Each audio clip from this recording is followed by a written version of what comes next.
I've never told this story to anyone, and I don't really intend to tell it again. I have a pounding migraine today, and this thread has kept me good company as I've drifted in and out. I don't really like talking about this time in my life, but I want to contribute. When I was 10 to 12 I lived with my mother. We were below poverty level poor. We lived up in the mountains around Santa Cruz, California. My mother had a friend that owned a large bit of property up there, and he let us stay in a trailer up there. Our trailer was very small, and was right beside a garden. A chain-link fence ran around the garden, to keep the dog the owner had out, along with other animals. Deer and things are very common in the area. Also inside the fenced area was a single room. It was built like a tiny house, but it was only a single room on the inside. This room had electricity, and since our actual trailer didn't, I spent a lot of my time in there. I was super into video games. Sorry, this story will be fairly long. I am bad at not writing a lot. I just want to tell it right, if this will be the only time taking on a random name so I can be easily identified in this thread. There was one thing you should know right now. This small fenced-in area was only a small part of the property, but most of it was heavily forested. Also, I refused to leave the fenced area, because the owner's dog had been mistreated by children in the past and was very sketchy towards me all the time. If I was alone, it would bite at me, even through the fence. The fence was tall, at least 7 feet high, and wasn't movable though. So as long as the gate was closed I was safe. That said, tiny bit of the property. There is no one else around for miles and miles. Now, I tell you all this, because I think it is important you understand what kind of scene this was before I really get into this story. We have a fenced-in location that seems fairly safe. It contains a trailer and a single room with power that is not connected to the trailer. Nothing else around for miles. My mom's van is parked out in front of the gate to the fenced-in area, and a single unpaved road runs from this garden for about a mile to the main house. Now then, I brought friends up there to sleep over here and there. We all thought it was pretty cool, you know? Like camping out, sort of. Besides, we would get our own room to stay in, to play video games all night long. It was like a dream come true. The downside was simple. When it got dark out, it got really dark out. No city around, and the trailer would not be lit up. There was no bathroom to use in the room, and you would have to walk through the dark garden in order to get to the trailer to use it. Odd things happened out here from time to time. It was always something that could be somewhat easily explained away though. Noises like people working at night sometimes. Or once me and a friend were sitting out in the garden, and we saw a shadow as big as a small bear bound up a tree, but the tree didn't shake like there was weight on it. The dog also creeped me out, but you know. Angry dog, I was a kid. It happens. Now, I am a scaredy cat. I always have been. To be honest, I don't know why I even come to /x/. I have trouble walking through a lit house if I am all alone. My friends however, tend to be more outgoing. Just the kinds of people I get along with. This time I had a friend over. His name was Jacob. We were staying up all night and playing Sonic the Hedgehog 3, and Knuckles, on my Sega Genesis on a ratty old television. We started playing as the sun went down, and by the time we were finishing up the game it was about 2 a.m. That's when we heard it. We turned off the game getting ready to find something else to play. There was a rumbling in the woods behind the room we were in. Like somebody was rolling something really heavy around. We hadn't heard it before because the noise from what we were playing was loud. Immediately I had goosebumps. Jacob was not really worried about it, but it's not like there was someone else's house or yard right over there. It was forest for miles, and it sounded like someone was constructing something or some shit. Dragging or rolling something really big. Eventually Jacob convinced me to just play some more games. I agreed on the condition that we turn the volume down so we could hear if something happened. We started playing, and I didn't even notice the noise stop because I was getting engrossed. A couple hours later, Jacob said he had to use the bathroom. I was feeling fine by then, so I was fine when he left to the trailer to relieve himself. He was taking a while, so eventually I decided I was going to go check on him. Besides, I could use the bathroom and grab a snack while I was at it. I opened the door to leave, and he was just standing at the doorway. Right outside the door, facing it. Scared the shit out of me. I asked him what he was doing and he just stood there, blocking the exit. I realized he must have sneaked up to the door, because I could hear him walk away from the room, but I hadn't heard him walk back up to it. It was super quiet out there without the noises of the city. I should have been able to hear. He refused to say anything or respond. He just stood there. I told him he was really creeping me out. But it was not unlike him to try and scare me like this. Finally I decided to just go to the trailer and use the bathroom myself. Partially because I knew my mother was asleep in there.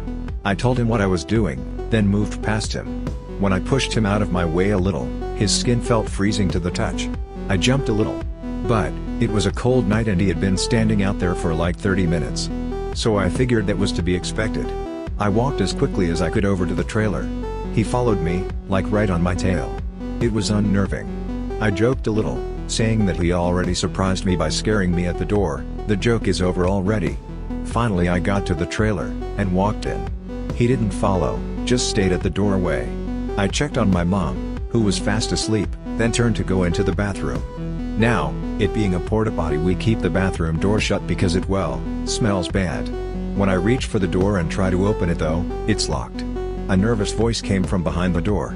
I am in here. I quickly turned to look at Jacob, but the door was still open and there was nothing there but pitch black night.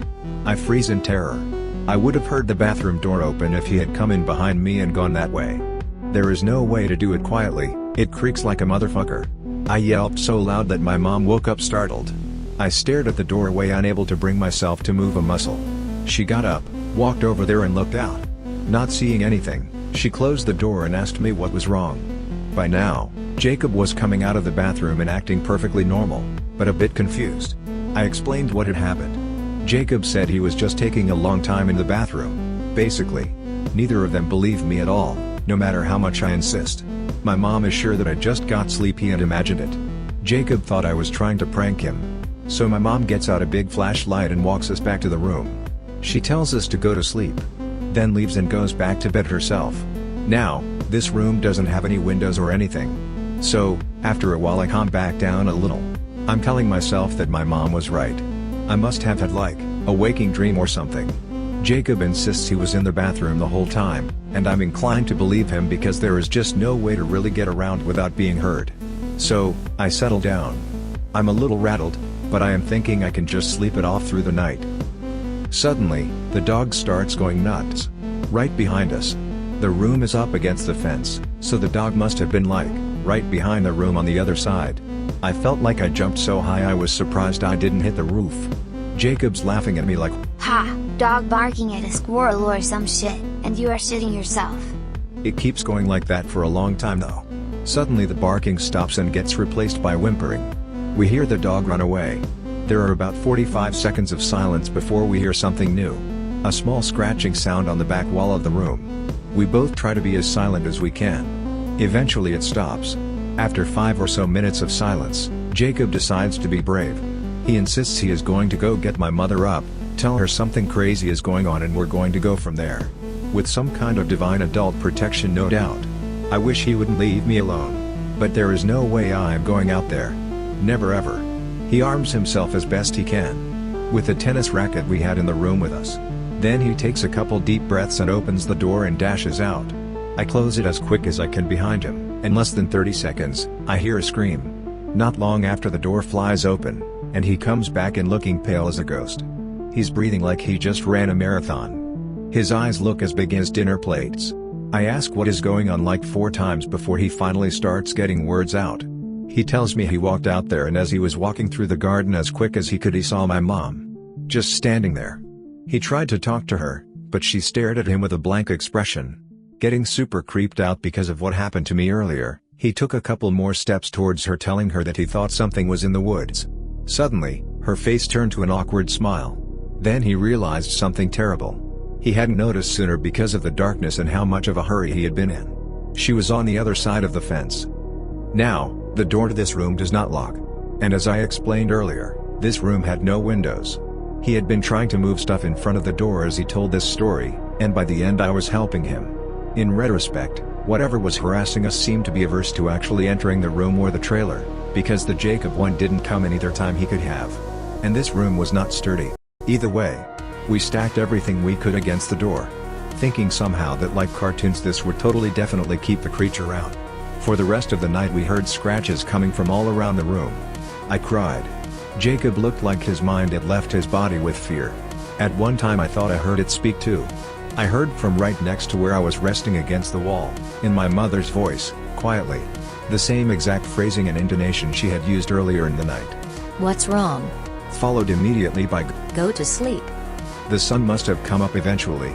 The scratching eventually stopped. We heard my mom come to get us, this time actually hearing footsteps. We absolutely refused to leave the room. My mom had to go get the property owner, and have him take the door off. When we saw that it was actually her, I burst into tears again. We never had any experiences like these again, and eventually moved away. But that night still haunts me. I still refuse to go out at night unless I am with a bunch of people, and I will never ever live in the woods again. Anyway, hope you all enjoyed hearing about this. If you want to make an image and repost it, feel free. I probably won't tell this again though. Thanks for listening. What's wrong? Followed immediately by, go to sleep, oh fuck I'm shivering.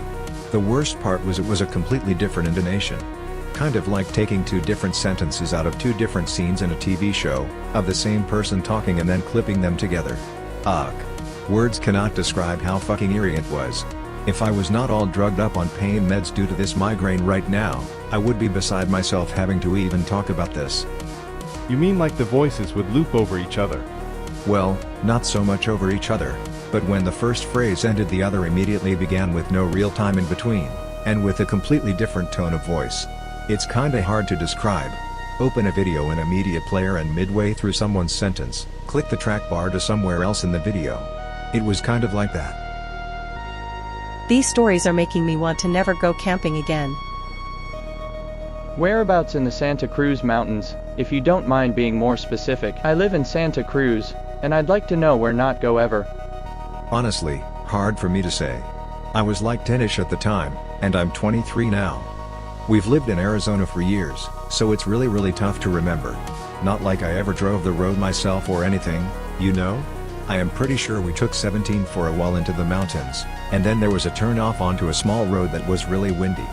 One of the roads up there had been taken out by a landslide one winter due to all the rain, and so you had to take a longer route to get to it. Sorry I can't be more specific. It was a super long time ago. If you live in Santa Cruz though, I'm sure you've been up to the forests around there and know what I am talking about somewhat. All those dense really tall trees. Thanks man, was a good read. Hope you have a good stress-free life after that horrible incident. I'm glad you all enjoyed the read. Definitely not the easiest thing to talk about.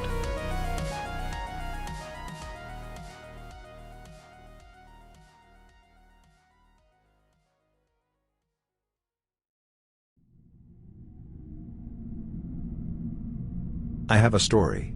A few, actually. I didn't really think much of these, until recently. When I was about 12, I lived in Georgia. I lived on the coast, near Savannah, on one of the islands out there. The island had its own grocery store, a few drive-ins, 2 gas stations, and some odds and ends stores. 5-ish miles away, was an island with a Walmart, and we could go to a third island or Savannah for anything else. Most of the island though, was marshland and woods, in addition to housing developments. Most of the housing developments were newer, 20 years, but the neighborhood I lived in was older and thus, poorer than the others. I had a small group of friends, and my friends and I used to go exploring the woods and marshes. It's worth noting that I'm not from the South, and that I've been homeschooled most of my life due to constant moving, parents' jobs. This made me sort of an outsider, with my good old boys, and girls, friends, and although I remember everything about them and knew a ton about them, I really doubt any of them remember me at all, and none of them cared enough to learn much about me. I was that guy, and an outsider with the group. This is important to remember, when it comes to my stories. The first story took place towards the end of summer. This is technically the second story, order-wise, but it's probably best told first. I caught a head cold and spent 3 days sleeping non-stop in my room and only told my best friend, Hank, this over the phone. The weather had cooled down a lot, but it was still warm even at night, so we had taken to camping a lot in the woods near our houses, and sometimes further from home, because it was perfect weather for that. While I was sick, my friends went camping without me. What happens now is a retelling of what H, and another friend, his cousin, Andy, told me after I got better and left my house. Hank, Andy, Hank's girlfriend Michelle, and 3 of their mutual friends had been hanging out all day, and decided last minute to camp in the woods near Hank's house. So, they pitched a few tents right inside the woods, nearish to a pond that was between his house and the woods, and got to goofing around. Shortly after dark, they heard loud splashing in the pond, like someone was swimming late at night, but didn't bother to go and check it out as it wasn't out of the question that someone would be swimming that late out there. A few minutes later though, I apparently showed up at the campsite, soaking wet and acting kind of off. Apparently I didn't say anything, I just came up, sat down near the fire, and started watching people really awkwardly. Hank ends up asking me if I'm feeling alright, and I told him I was fine, I just felt lonely and decided to join them, and his mother told me where he was. Now, only he knew I had been sick, and he didn't apparently want to bring it up because Andy was a major germaphobe, so he just sort of shrugged it off and they went on with their evening to the best of their abilities, while I sat there, not talking, just watching them. After a while, I dried off, and both Hank, Andy, and everyone else there told me I started stinking, and I got the creative nickname of Stinky because of this, like a dead animal. Michelle started gagging from it apparently, and everyone jokingly told me to go take a shower. So, I got up, walked out of the woods in front of them, and Hank, Michelle and Andy followed me, thinking they'd hurt my feelings, only to see me calmly walk into the pond until I was up to my waist, dive in the rest of the way, come back up a bit later, and walk back out, all without saying anything. It's worth noting that I'm not a good swimmer, and I hate diving due to a fear of inhaling water and choking, so the chances of me doing that, especially fully clothed, are pretty fucking slim. After that, I apparently sat back down, and resumed being awkward. When I started smelling again after drying off, they kindly decided not to bring it up, although Michelle told me later I smelled like I was rotting, and she kept moving further from me because of it. Time goes by, and everyone decides to go to bed. Aside from me saying I'm fine, I've apparently said nothing and they've basically forgotten I'm there. Hank tells me to go home, he said he was basically insisting, because no one wanted to share a tent with me. But I refused, and Andy and another friend, Corey, decided to share a tent with me.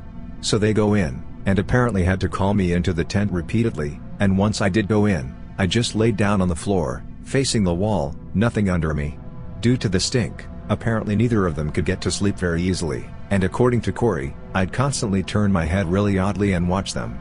This went on until about 5 a.m., when I suddenly got up, standing as high as I could in the tent, walked out, and that was it. They didn't see me again until about 36 hours later, when I left my house finally. Although it probably isn't that spooky, I know I didn't go out there. I've tried shrugging it off as a joke or me being delusional, but I'm really pretty damn sure I didn't go out there at all. I was sick, and I'm a big baby when I'm sick. Hank even told me it was weird that I wasn't bitching about having felt bad, and that I wasn't harassing Andy over his germ issues, and I clearly remember doing nothing but sleeping, playing video games, looking at porn on shitty-ass Style Up and watching Sci-Fi Channel. In addition, my room was 3 stories up and if I'd left it, I would have woken up my parents, who wake really damned easily, had they been asleep when I supposedly headed out there, and they weren't. I remember my mom coming into my room to watch TV with me at around that time. Fuck, this is kinda freaking me out. My brother told me a story that's eerily similar to this. But, on the other hand, I doubt my friends were smart enough to have an elaborate lie like that, and that they'd care enough to tell it, and they seemed very sincere. That, and Hank's mom later confirmed that I had, in fact, stopped by and asked where they were, and that she'd noted I smelled awful and seemed off, but assumed it was because I was sick and hadn't bathed. His mom and mine, who had been friends, had a major falling out arguing over whether or not I'd showed up there, and none of my friends ever believed me. I never thought much of it, figured it was a mean joke or something, until recently. This is probably tied to an earlier event that had happened over the summer. Over the summer, we found in the woods an area that had been converted into a paintball fort. Lots of elaborate tunnels/trenches and a few sheds and buildings. It was all really cool, but apparently abandoned. Some of it was flooded, for example, and we spent a good few afternoons playing out there, even though it was always sort of unnerving. You felt watched, you know? A good example is, I remember Michelle joking that some big burly guys could pop out from the tunnels, kill us, and kidnap her. She did it sort of nervously, like you do when you're trying to make yourself feel better by joking about your fears. I'm a bit curious to hear the deets, friend. I don't know all the details, but from what my older brother told me, one day he was sick, lying in bed all day. Next day he sees his friends. They start talking about how weird he acted the day before. My brother asked him what the fuck they were talking about. Apparently some guy that looked just like my brother, and knew personal information about him, went to all of his hangout spots, talked to all of his friends, and apparently brutally insulted a few of them, which is completely unlike my bro. The dude never has a bad word to say about anyone. That's all I know. I know it's not 100% like your story, but the gist of it is the same, and that's what has me freaked out. Ah shit, man. Close enough and still spooky. One afternoon we headed out there on our bikes and were goofing around, pretending to be soldiers or something. We did this for hours, Andy, Michelle, Hank, Corey, and a few other people. It got dark out, and I found myself alone in one of the trenches when I started to hear splashing from one of the submerged tunnels. I figured someone had fallen in or been pushed in, and didn't think much of it. A few minutes later, Corey jumped into the trench with me. Now, if someone else was an outsider, it was him. He was fat, annoying, and weird. So what happened next wasn't that out of character for him, although it still made me uncomfortable. He came up beside me, and just sat there and watched while smiling way too much. I tried to carry on with the game, especially since I was the drill sergeant. I'd hit puberty early so my voice was fucking deep and they picked me for it. But he was just distracting as shit and weirding me out. Finally, I just locked eyes with him and just tried to stare him down. He didn't blink, didn't move, didn't do anything, just looked back at me, smiling. And then I realized he was soaking wet. Part of me, I remember, was worried someone had tried to drown him and made him literally retarded, but about then he reached out, put both hands on my shoulders, gripped me as tightly as he could, I had bruises, and just stared, smiling as broadly as he fucking could. And then he let go, got up, and left.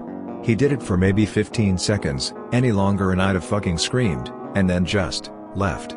Nothing said. I just sat there, bewildered and a bit frightened, and I remember realizing that he was fucking freezing.